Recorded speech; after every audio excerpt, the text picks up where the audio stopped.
Tonight, 2 court cases threaten to derail Donald Trump. A federal judge is threatening to hold the Trump administration in contempt over mass deportations. While in California, Governor Gavin Newsom launches a lawsuit against Trump's tariffs. That hurts poor folks. That hurts hardworking folks.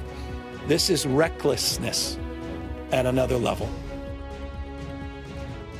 We're expecting the White House to respond this hour. Stay with us for that moment live. Also tonight, tensions and questions over the UK's relationship with China. We ask if British steel will become the start of a greater decoupling with Beijing. We report on the Gazans trapped under the rubble, being left to die. Now British Jews say enough is enough. And we delve into the deep sea for a scientific discovery, a century in the making. That's all coming up on The World with me, Anna Botting.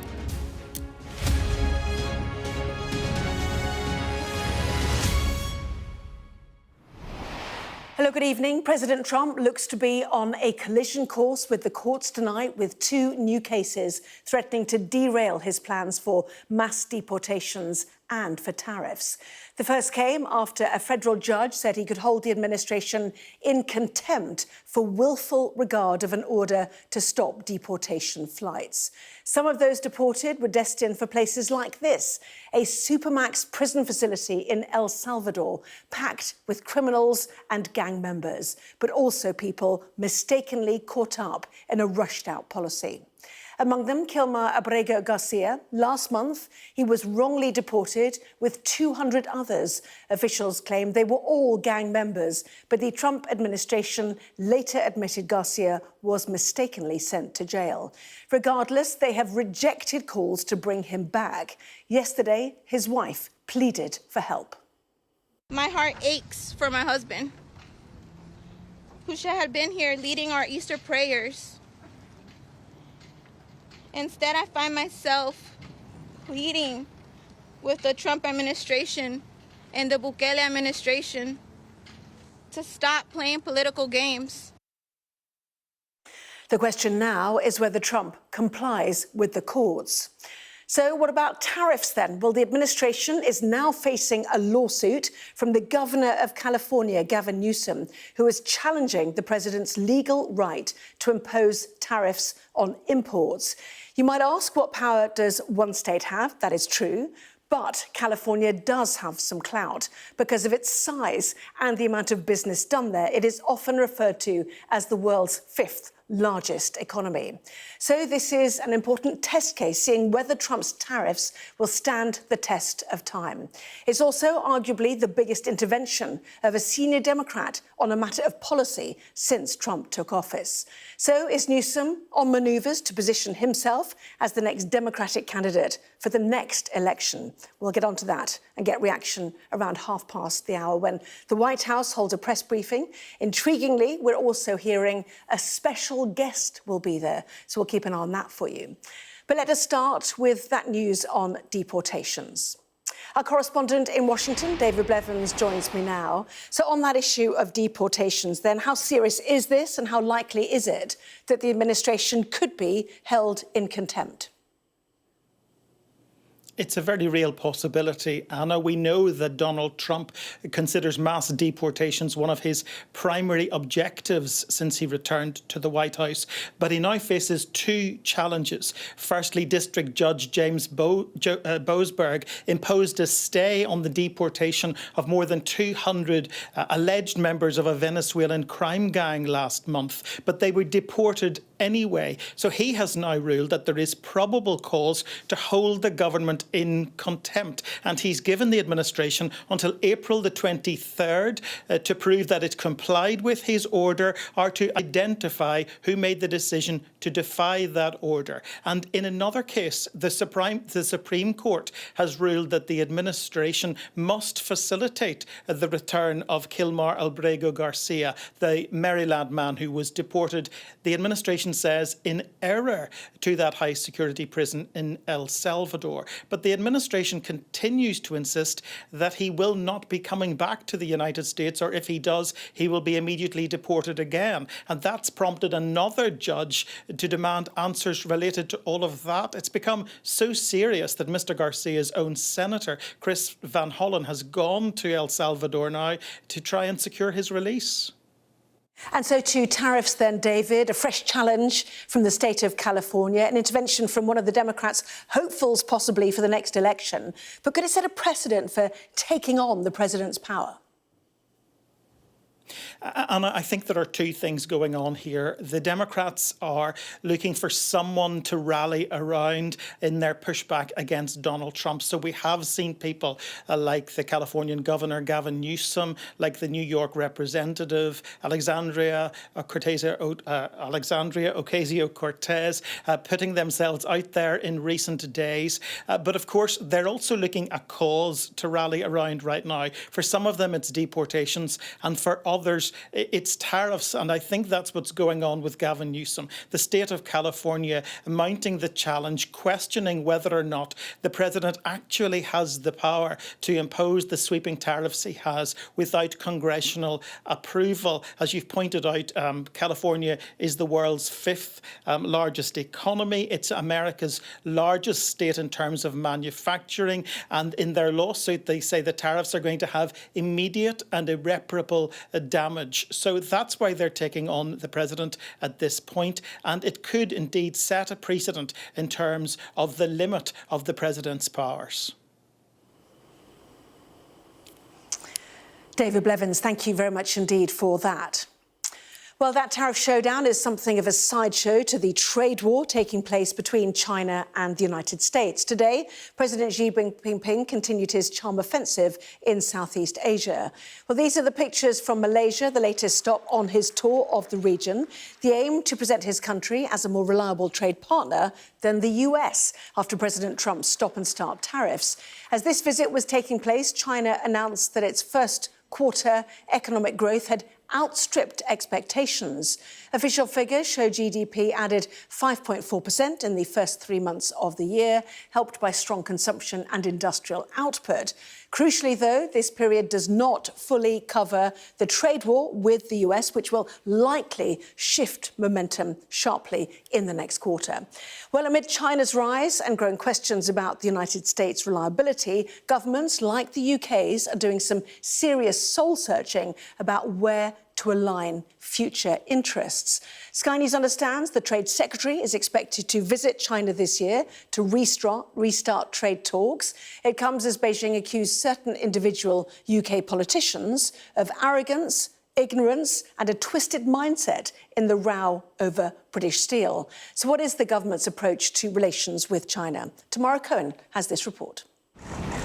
Keir Starmer and his team wasted no time reaching out to China. He met the president, the Chancellor and other senior ministers have visited. On their minds, economic growth, until the events of last weekend, when British steel was wrested from its Chinese owners, who were accused of running it into the ground. Business Secretary Jonathan Reynolds, who yesterday rode back on his criticism of China, is expected to visit the country later this year. The Treasury say the UK needs China's resources. We need to make sure we're encouraging investment from China in the UK. But when it comes to critical infrastructure, when there's foreign investment or foreign involvement from any country in critical infrastructure, that needs the highest level of scrutiny. And that's the balance which the government is taking. Chinese President Xi Jinping, now embroiled in a tariff war with Donald Trump, is looking for new partnerships, here on a trade tour of Asian countries. As the Chinese embassy issued a stinging rebuke to British MPs they accuse of slandering the country and its companies. A spokesman said, "The anti-China rhetoric of some individual British politicians is extremely absurd, reflecting their arrogance, ignorance and twisted mindset." The government have responded to those comments, saying they'll continue to engage with the second largest economy while being clear-eyed about the risks. But in the background, ministers are discussing whether to designate parts of the Chinese state a national security risk. And some Labour MPs say the rules around Chinese investment in critical sectors simply aren't clear enough. If we want to stay ahead of our adversaries, we've got to make sure that we're not handing the most advanced technology to our adversaries. We need a clear definition of economic security from the government. We need a clear threat assessment. And we need a clear way in which business and government is going to work together, hand in hand, to keep our country safe in what are now very different and more dangerous times. Hi. Hi.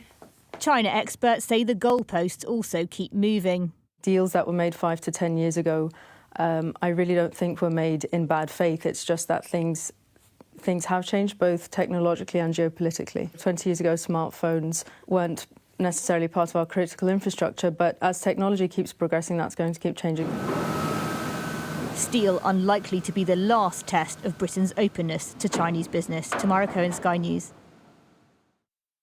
So let's take a closer look then at how Chinese investment and influence has spread across multiple UK sectors. One notable instance is in the UK's infrastructure.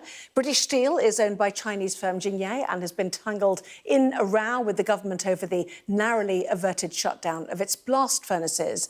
But that's not all. The Hinkley Point C nuclear power station, still under construction in Somerset, is partly owned by state-backed China General Nuclear Power. There are also reports that Chinese company Mingyang could supply turbines for new wind farms in the North Sea.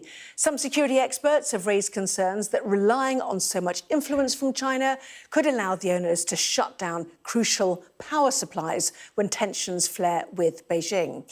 Elsewhere, major UK universities have ties to China. Many have given access to Chinese state-linked figures. Last year, a review by MI6 found national security was at risk because hostile states were attempting to steal sensitive research from British institutions. There's also been accusations that people working in Parliament have supplied information to China, but Beijing has always denied those claims. And there's even reliance on London's transport network. BYD, a Chinese manufacturing company, currently operates more than 1,800 of London's electric buses.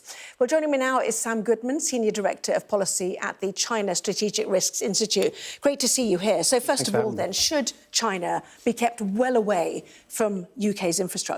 Of course. And, you know, the previous government introduced a national investment screening to address this issue. And of the reports that it's published, overwhelmingly, a lot of the investments that are being flagged at the moment are coming from Chinese companies. So I think this really is, as your clip pointed out, the inheritance of consecutive government failures here to take seriously the risk of having Chinese investment in critical national infrastructure. There is a realpolitik to this, or a real business, actually. If no one else will invest or buy, in the case of British Steel, for example, what is a government to do? Well, I think with steel, if steel isn't profitable, but we need it for strategic reasons, for our railways, for our defence sector, then the government needs to become more interventionist. It has to take a hand in these industries, and that unfortunately is the trade-off. You wouldn't expect the Chinese to allow UK companies to run their steel sector. You wouldn't allow the Americans to expect them to do that either. So why are we somehow willing to do that? An excoriating letter from the Chinese embassy in London today over government intervention in steel, effectively saying, why are you complaining about us when the United States of America is tearing up the global trade order? Do we have to be careful where our friends come from these days? Well, I think those comments are, unhelpful and unsurprising given the tone of Chinese diplomats and their sort of wolf warrior diplomacy. But I think the fact here is that the government has been very fair. I listened very closely to what the business secretary said on Sky News on Sunday, and he was very clear. He said that Jinye was not engaging in good faith. They were stringing the government along. They weren't going to guarantee jobs. They weren't going to guarantee that the furnaces would continue. They may have even possibly been in violation of our labour laws. And that simply isn't good enough. And if you look at the alternative example where the government has engaged with Tata Steel in good faith, they've come to an arrangement with a different furnace, clearly there was another pathway forward here. Are you suspicious enough to believe that China would deliberately buy critical infrastructure in order to deliberately then shut it down? Well, look, I mean, I think that is a valid suspicion, but I also think that this is, unfortunately, decades of weak industrial policy from a number of different UK governments where we've essentially given opportunities to our rivals to economically disarm ourselves. And clearly the way forward in the world that we live in now, the new world, is that you have to focus on resilience. Resilience will be key. At your own expense? It doesn't necessarily have to be at your own expense. I think as we found out over the last week, you might think that you'll get short-term gains, but in the end, it's long-term pain if you don't look after your critical national interests. The Chinese embassy letter also said that the British Steel owners were a private company. It was a private entity run independently. Should we ever believe that? Well, look, I think for your viewers' benefit, a private company in China is not the same as a private company in the UK. They're legally required, for example, to have Chinese Communist Party cells at the highest echelons of these companies. They're legally required to work with the Ministry of State Security in China. So that is not a private company by any stretch of the imagination. And they have far less autonomy when it comes to sectors that China considers to be strategic and part of its goals, like Made in China 2025. The Chinese government is going to the UN next week to claim that the US is bullying the global trade order. Is that an interesting tactic from them? And what would the outcome be of that? Well, I think it remains to be seen how effective China's tactics are of portraying itself as a defender of the rules-based order when, for the last 5 years, they've clearly been flagrantly in breach of a number of different international treaties, not least their legally binding commitments to Hong Kong. Therefore, I think some people will find that a hard pill to swallow. Jonathan Reynolds, the business secretary, is, we understand, heading to China later this year. That was the plan, to talk trade with them. He presumably was one of those individual UK politicians they accused of arrogance, ignorance and a twisted mindset in that Chinese embassy letter. Should he go, do you think? Should Rachel Reeves have gone to China? What should the UK government do about its relations with China? Well, this government has committed to an audit of the UK's relationship with China. And we've said for a long time that a big part of this audit should be reviewing investment in strategic national infrastructure. I think it's well within Johnny Reynolds or Rachel Reeves' rights and duties in many ways to go to China and engage with China. Whether we like China or not, they are a reality. We are going to have to work with them on climate change. We are going to import a lot of their goods. We don't need to be friends with China. We don't need to put China as a trusted partner into our critical national infrastructure. But there's no reason why ministers can't go to Beijing and plead their case about working together, but they should be doing it with their eyes wide open. And I think this saga will certainly help them do that. Sam Goodman, great to see you here. Thank you very much indeed. Appreciate it. Well, you're watching The World with me, Anna Botting. Still to come, how a lack of heavy equipment is leaving more people to die a slow death beneath Gaza's rubble.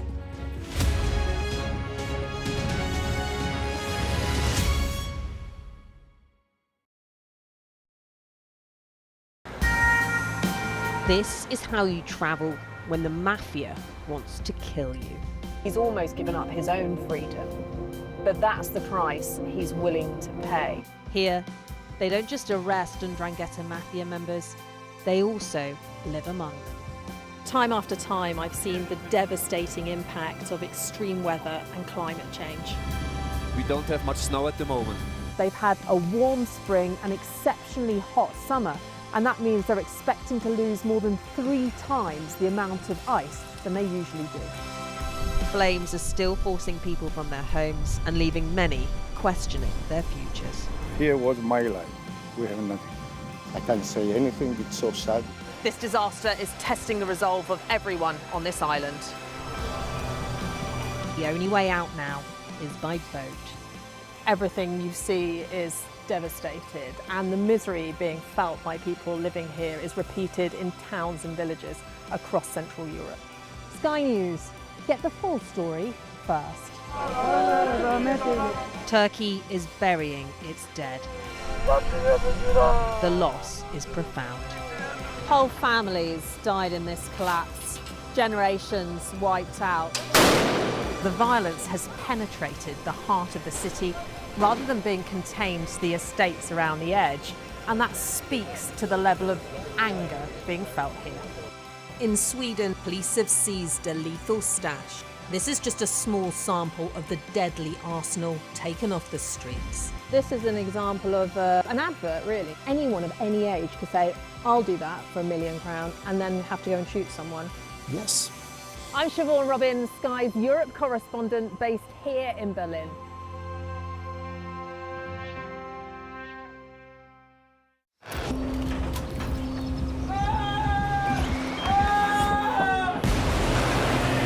The most significant day of this conflict. They keep telling us that they want aid. And this is what's left of it. Heavy vehicle.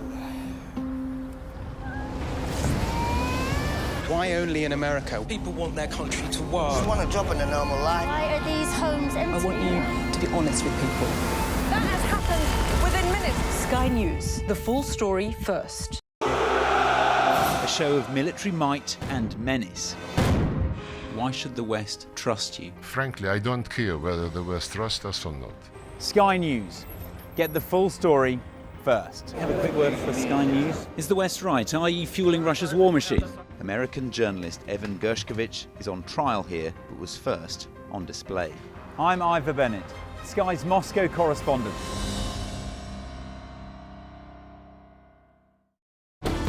Jubilation in the streets, while some emotional. This is a political victory for Prime Minister Modi and his Hindu Nationalist Party. I'm Neville Lazarus, and I'm Sky's reporter based in Delhi. Companies like these are helping India in its trajectory to be a serious player in space exploration. Sky News, get the full story first.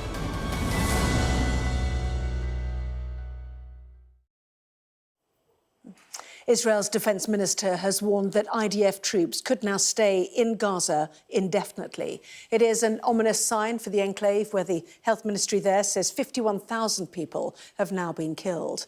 Among those deaths, some have been slow and painful for family members left helpless, and that is because heavy machinery to help rescue missions has been unable to get into Gaza.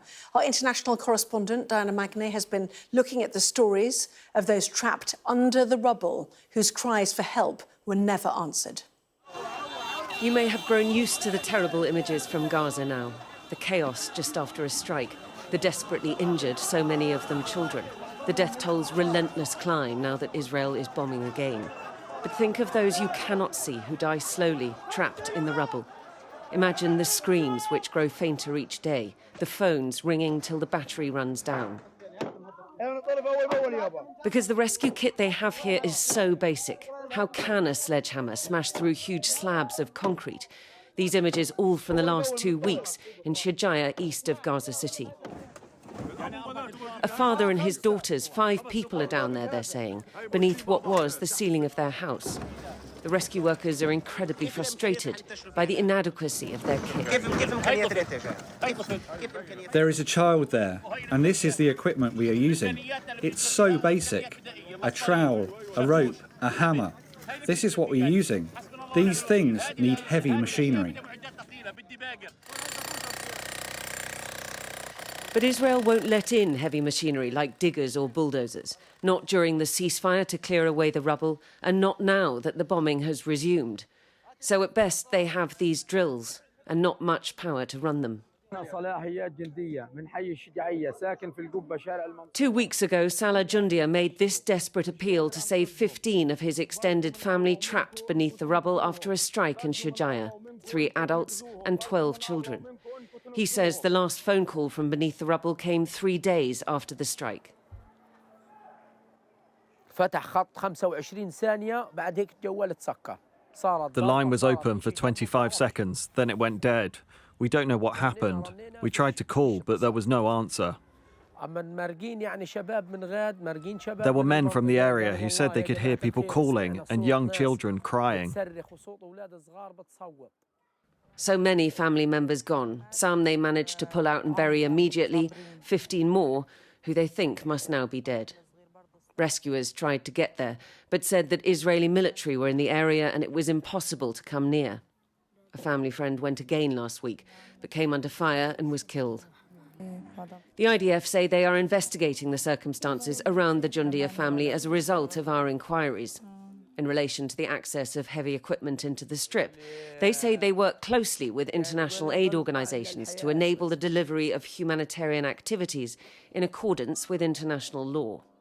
And all the while, the evacuation orders continue, the scramble to move again, and who knows where. Since the 22 times this displacement, the situation is more dangerous, and we suffering a lot. Shujaiya, Rafah, Khan Yunis, so many people on the move, too many people left behind. Diana Magnay, Sky News. Well, today, members of the UK's largest Jewish body, the Board of Deputies of British Jews, broke ranks with the organisation to criticise Israel's offensive in Gaza. In an open letter, they wrote, "The inclination to avert our eyes is strong, as what is happening is unbearable. But our Jewish values compel us to stand up and to speak out. The most successful way of bringing the hostages home and creating a lasting peace is through diplomacy. The Israeli government instead chose to break the ceasefire and return to war in Gaza." It goes on. This most extremist of Israeli governments is openly encouraging violence against Palestinians in the West Bank. Israel's soul is being ripped out, and we, members of the Board of Deputies of British Jews, fear for the future of the Israel we love and have such close ties to. Well, among the signatories of that letter was Harriet Goldenberg, Vice Chair of the Board's International Division.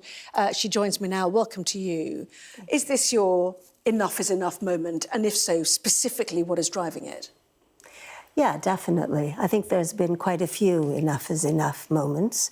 I guess the start was the resumption of the war, the breaking of the ceasefire and the resumption of the war, which meant that the hostages, which are meant to be the top priority, are definitely more at risk, more in jeopardy, aside from everything, all the rest of the devastation that is happening. And, you know, silence is akin to bystanding, which is akin to complicity. And we just felt we couldn't stay silent any longer. And do you believe that Netanyahu chose to deliberately restart the war in order to save his political future? Is that your problem with it? Well, the problem is the outcome, that as this is what we're seeing, and the hostages being put, the remaining hostages. I mean, there are 59 Israeli hostages there, but probably only 20-some alive, and maybe not that now. So from that point of view, this is a terrible thing.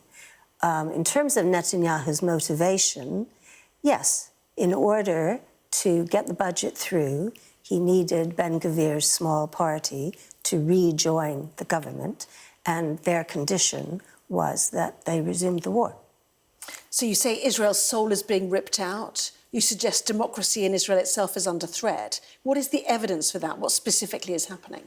Well, for some of us, this started when Netanyahu got re-elected back in February 2023, and when he started with his attempts at the repeal of the Supreme Court.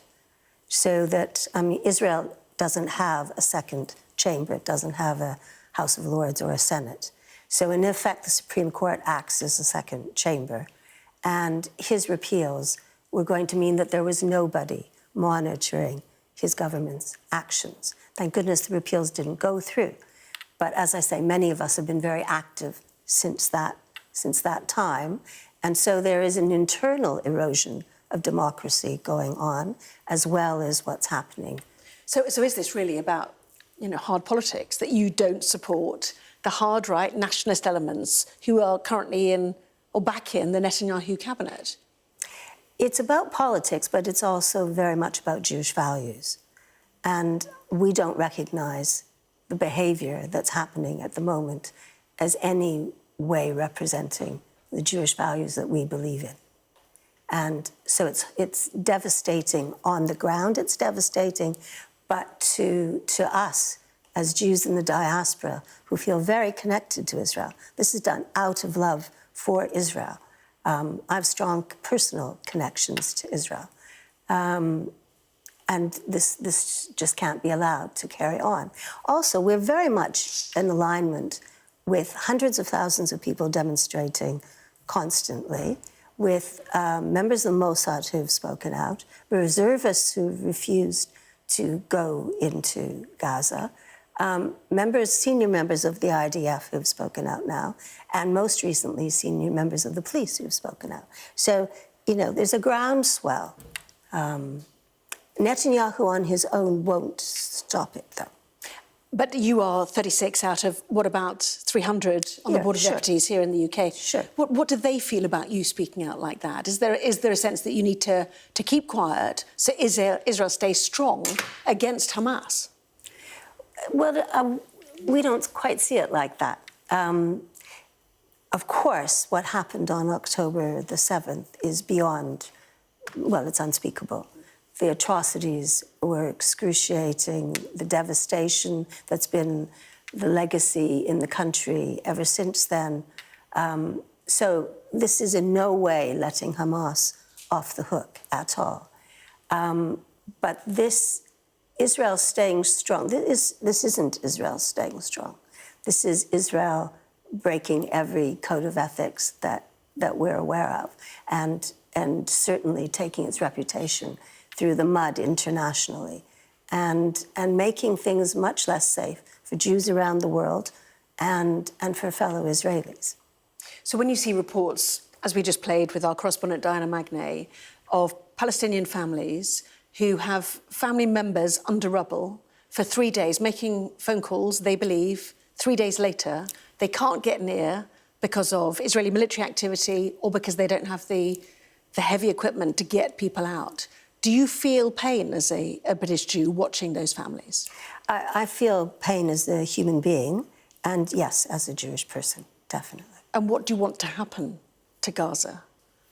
We want the ceasefire to be brought into place, and we want there to be peace. I know that sounds cloud cuckoo land at this point in time, but the only way there's a future for Israel is for there to be a future for Gaza, Israel, and the West Bank. Do you believe the plan for the Netanyahu government is to slowly take land from Gaza, to encroach further into the West Bank territories? And if so, is the ultimate aim to get Palestinian people out of those lands? That's certainly Ben-Gvir and Smotrich's wish. And Netanyahu is, I don't know what his wishes actually are, but he is held to ransom. His main wish is to preserve himself. And what do you hope your letter will do? Well, we feel that as part of the diaspora, we're in partnership with Israel. And that the other diaspora communities hopefully are affected, and that something bigger can come of this. That the diaspora plays a very important part in supporting Israel, both in terms of connections and in terms of financial support. We matter, and we want our voices to be heard, and we want to offer support to the Israelis that may feel that they're not being supported by the rest of the diaspora. We feel really strongly. And yes, we were a section of the board. This really isn't so much about the board. It is about British Jews speaking out. And there's been a groundswell of support today. It's been an unbelievable day of people thanking us for doing this. Harriet Goldenberg speaking out for British Jews, criticising the Israeli government's actions. Thank you very much indeed for your time. Thank you. Well, this is The World with me, Anna Botting. Next up, we've been promised a special guest at the White House press briefing tonight. Find out who it could be after this.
Play Sky News. From the Sky News Centre at 7. Now that you're up to date, we can go into a bit more detail. Things can change incredibly quickly. Taken by surprise. Have you ever known a moment like this in British politics before? Yes. Cheers. We'll start with breaking news. Let's get the latest on the ground. So, by the end, we'll hopefully all understand what's going on in the world just that little better.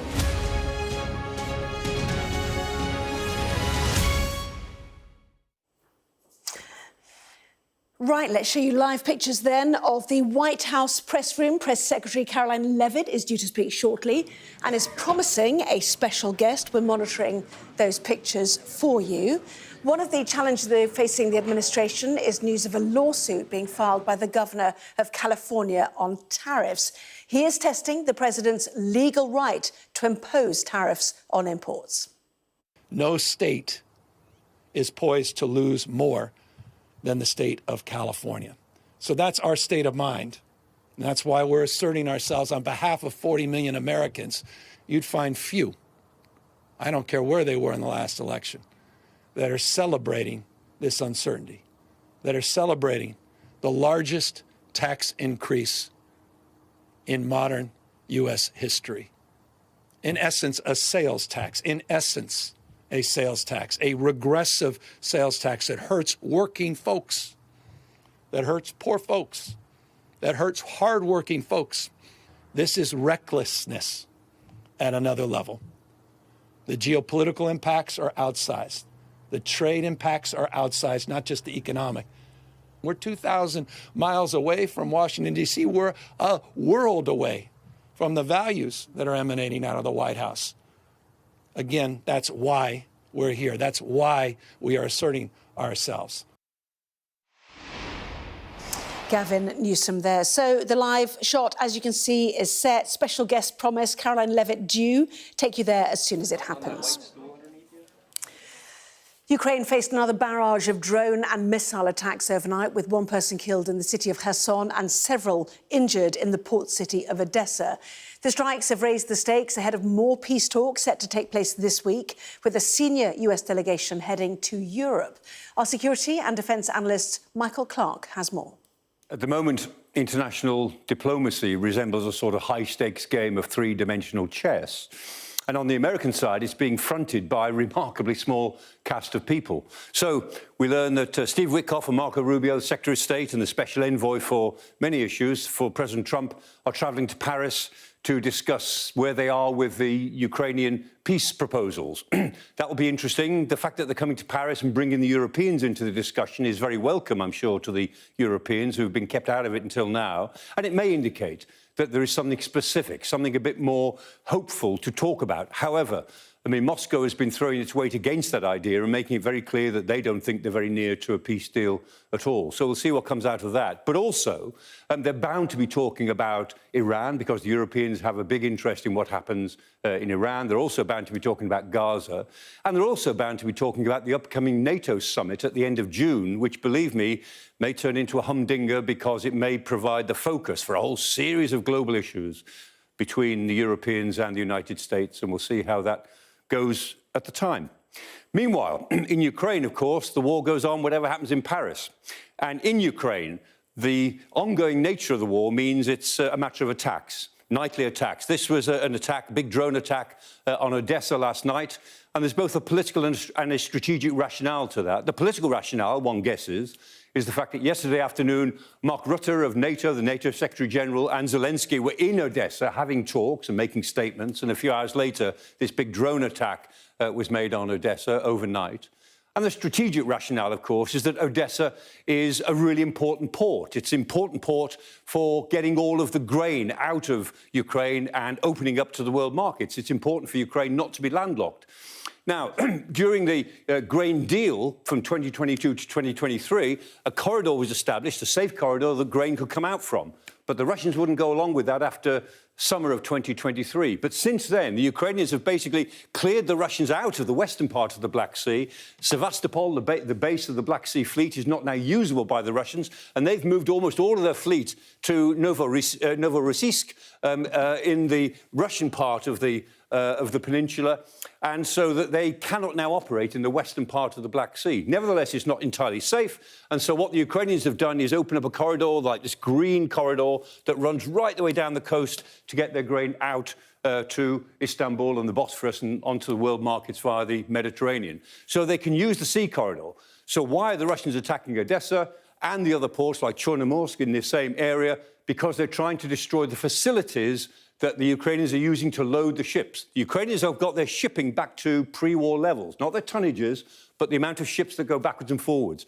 So the only way that the Russians can intercept this, in effect, is to go for the ports themselves, and they're doing that on a pretty regular basis. So if the Paris talks don't indicate that we are close to some sort of ceasefire deal or some sort of truce, the expectation, increasing expectation, is that the war will go on in pretty much the ways it has done in the last 24 hours.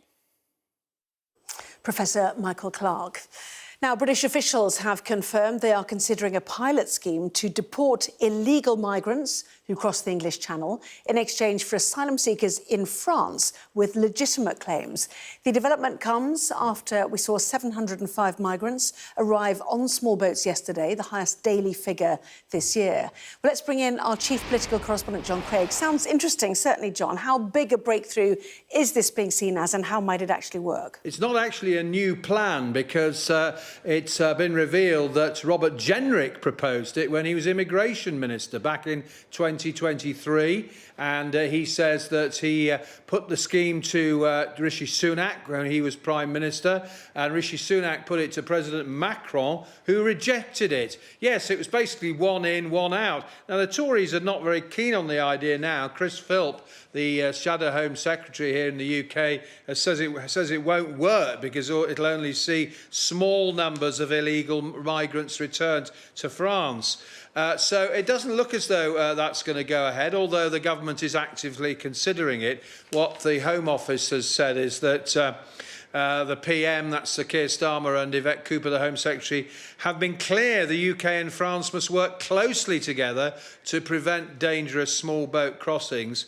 And the government is saying we've already secured agreement from the French to deploy a new elite unit of officers at the coast, launch a specialist intelligence unit, increase police numbers and introduce new powers for the French authorities to intervene. Now, we knew about all those, but the government's been talking about them in response to inquiries about this new one-for-one offer. Now, all this comes, of course, on a day with, when the figures, the latest figures on illegal migrants entering the UK is the highest ever this year. It's 705 yesterday. That is the highest this year, beating actually 656 on Saturday. Now, the real significance here is that the number of illegal people coming over the channel illegally in small boats, this year, in the, nearly 4 months, it's nearly 9,000 now, 8,888. That is up 42% on the same time last year. Then it was 6,265. The year before that, it was 4,899, under 5,000. So it's up 80%, 81% on 2 years ago. The numbers are not as high as they were in 2022, when a couple of times, there was once in August and once in September, they were around about the 1,300 mark. But as you can imagine, the Conservatives here have really hit out at these figures. Kemi Badenoch and Mr Philp, the Shadow Home Secretary, have criticised the government for scrapping the Tories' Rwanda scheme. Kemi Badenoch, the Conservative leader, has talked about agreements with France and said, but she's talked about the fact that the Tories had an agreement with Rwanda. That was the biggest deterrent, she said. And she said Labour said they would smash the gangs, but nothing has happened. So the one-for-one scheme, first proposed by Robert Jenrick when he was immigration minister, now being talked about again by the Labour government, but now the Tories are against the idea. Interesting times, John. Thank you very much indeed.